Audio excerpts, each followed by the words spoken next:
Hello, ഇന്ന് ഞാനിവിടെ തയ്യാറാക്കാൻ പോകുന്നത് കപ്പ ബിരിയാണിയാണ്.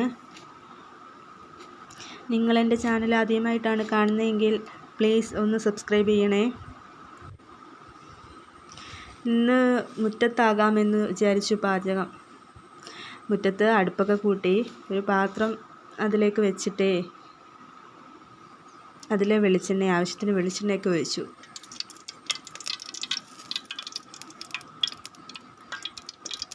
അതിലേക്ക് കടുകും ജീരകവും ചേർത്ത് പെരുംജീരകവും ചേർത്തു. ഇഞ്ചി വെളുത്തുള്ളി ചതച്ച് വെച്ചിരിക്കുന്നത് ചേർത്ത് സവാള കൊച്ചുള്ളി ഇവയെല്ലാം ചേർത്തിട്ട് വഴറ്റി ഇതിലേക്ക് ആവശ്യത്തിന് മഞ്ഞൾപ്പൊടിയും മല്ലിപ്പൊടിയും ചിക്കൻ മസാലയും മുളക് പൊടിയും ചേർത്ത് വഴറ്റി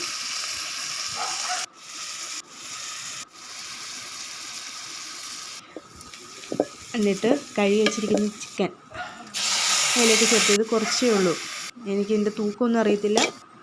അതിലേക്ക് ഉപ്പും ചേർത്ത് വഴറ്റി എന്നിട്ട് കുത്തിയരിഞ്ഞ് വെച്ചിരിക്കുന്ന ചീനിയും അതിലേക്ക് ചേർത്ത് ആവശ്യത്തിന് വെള്ളം ഒഴിച്ച് അടച്ച് വെച്ച് മൂടി വെച്ച് വേവിക്കാൻ വെച്ചു.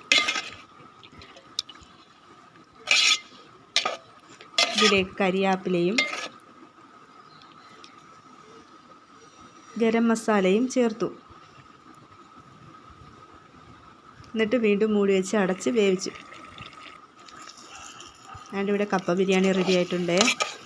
എന്നിട്ട് ഇതിലേക്ക് വറുത്ത് വെച്ചിരിക്കുന്ന സവാളയും ചേർത്ത് ഇതിലേക്ക് വേണ്ടവർക്ക് നെയ്യ് തൂക്കാം, വേണ്ടാത്തവർക്ക് തൂകണ്ട.